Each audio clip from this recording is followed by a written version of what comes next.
EnglishTim here. Today I'm continuing with my Ultimate Fighting Guide, and today I'm covering the Ultimate Alliance Conquest event, the UAC. Awesome event, and coming up very soon in Lunar. Now this video covers how to place your ore storehouses. Really important to do your best to make it defendable and easily reinforceable for all of your storehouses. Let's give you a quick overview. So here is the UAC. You can see it on the left here. It's in your event center. Registration is currently available, so this is where you need to place your 6 storehouses, and it's a key part. Please check out my video on the other registration conditions if you have any questions. So if we have a quick look at the UAC event, this is footage from the beta event that I took part in a few weeks ago. Thank you to We Are the Law Alliance from Kingdom 830 for letting me join for this event. That was great. So much thanks for that.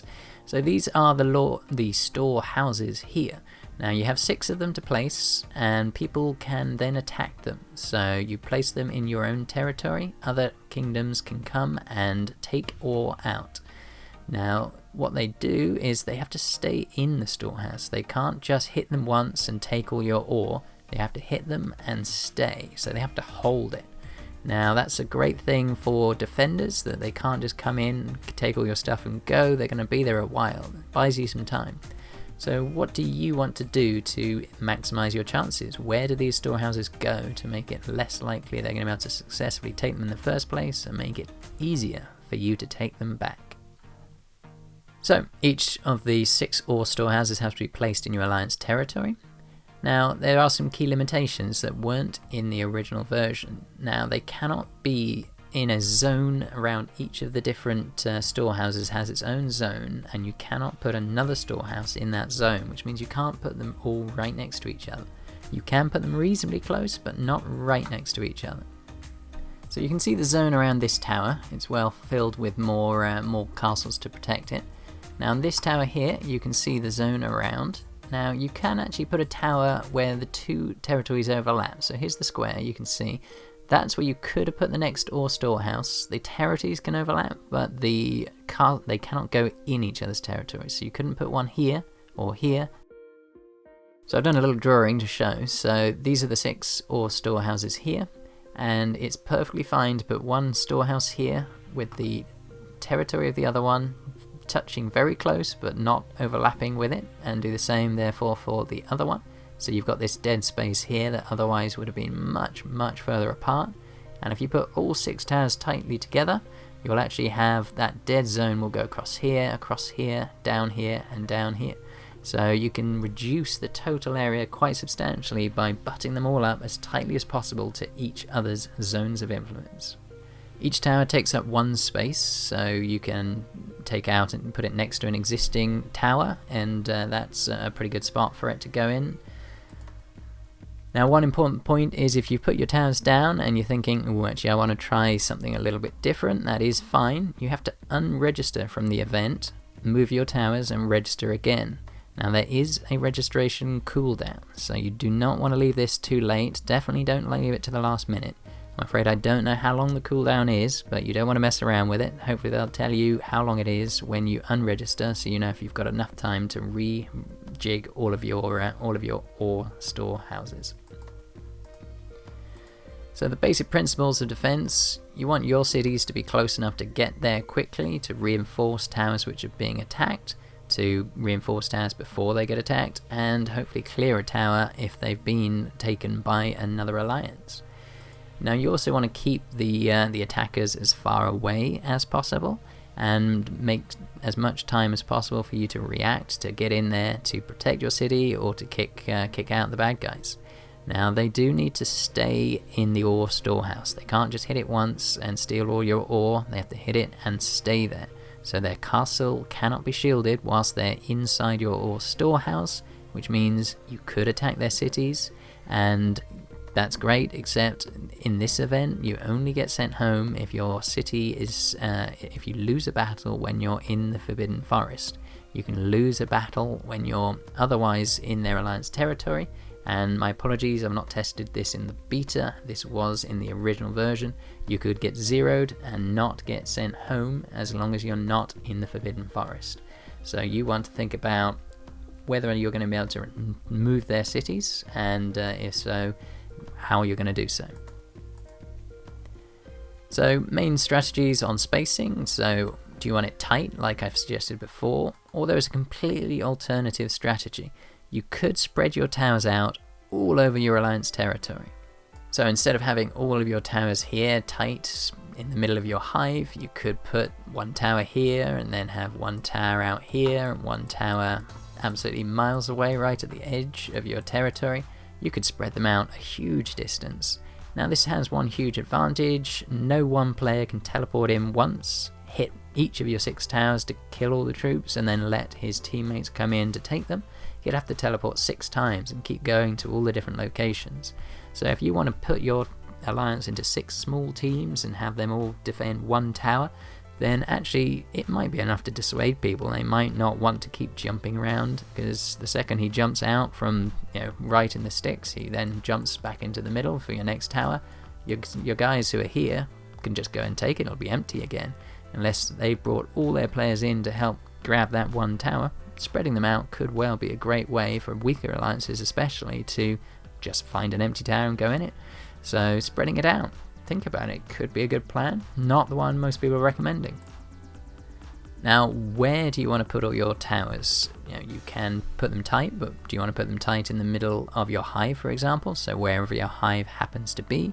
If you're a top 10 alliance, there's a good chance your hive is near the Forbidden Forest, but it may not be. Now, do you want to put them really tight against the Forbidden Forest itself? There's one good reason you can do that. I'll show you a drawing now.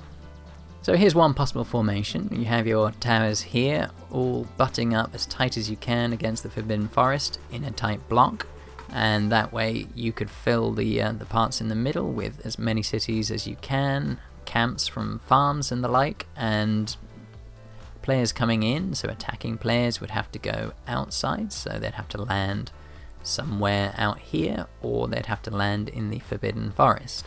Now, depending on how far out you can send your sort of blocking region, players may still choose to go into the Forbidden Forest just because it's so much closer to these towers, and that will then mean that if you attack their city and successfully remove all of their troops, or defeat them, in battle, that city will get teleported back to their home kingdom.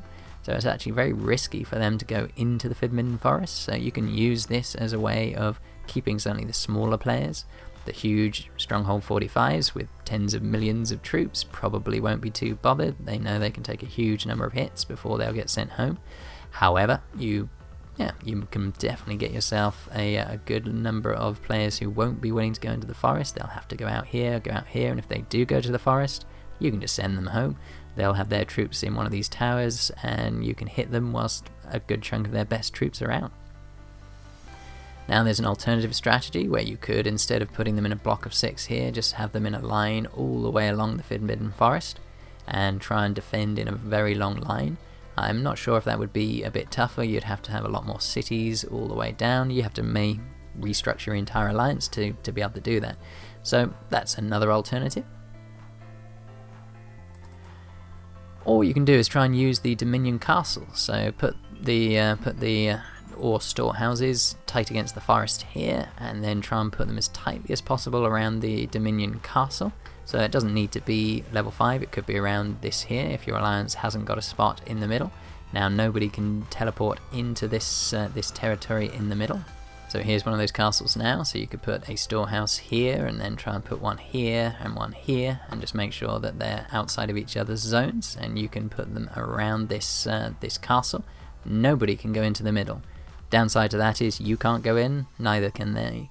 So it does mean that you have sort of less spaces you can bring players into. However, it is again a way to block players from coming in. They're going to have to come potentially from a lot further away. They're going to have to teleport in here and get across all of these players that we've got in our alliance. They need to come all the way from here, and that buys you enough time to reinforce the castle or kick them out. One point to note is players can solo an ore storehouse very quickly. They can use speed ups, and I believe. I have not checked that, I'm afraid, but they should be able to speed up to get there. However, rallies are much slower to get there. So the further away you make the big, powerful players sit who are running a rally, the slower they will be getting there, more time you have to react. And once they've taken it, they will have lost some troops, they'll be vulnerable, and it's quite possible one of your 45s, one of your most powerful cities, can take that city back immediately. So they can come from here to here, hit that tower, and suddenly you've managed to turn over 3 million troops. They may have lost 2 million in the attack, and they've only got 1 million left, not a lot of infantry. You can speed hit them from here. So keeping them away, really good strategy. So that third effort was around the Dominion Castle, so that can work if you're not near the Forbidden Forest. Now this is really important. If you're going to be having players coming and going, they're going to take their cities away. Now you might say that's fine, they'll leave, I'll send a farm in to block it. Problem is somebody could come in that very short space of time and they can steal your spot. So much better for you to take your account out, so take your city, teleport away from your hive, replace your city with a camp from a farm account from a different alliance. As long as it's a different alliance, no other UAC attacker can attack it. So that means you should camp before you're going to go away. You should have a bunch of camps around. You can always move them later and teleport back in when you're done fighting. But the key point is you want to do that as little as possible. It leaves a gap, somebody can get in there fast and get really close to your towers and completely break down that great zone of defense that you've set up. Now it's quite possible you'll have players who just aren't really going to be in and going to take part in the event very much, so they might say, actually I'm happy to stay at home, I'll be the big permanent defender holding towers, so yep, have them stay really close by, so a really powerful player in the middle of all 6 of your castles, being able to take people out, do great work, really important. So if they are going to stick around, then give them a awesome space right in the middle. However, if they're not getting enough points and you don't have enough ore in your towers, are they going to leave anyway? So it might be better to keep that middle zone for only having farms in there. So just in case, yeah, totally depends. Is this kind of player who will stick around, or might they teleport to get those points?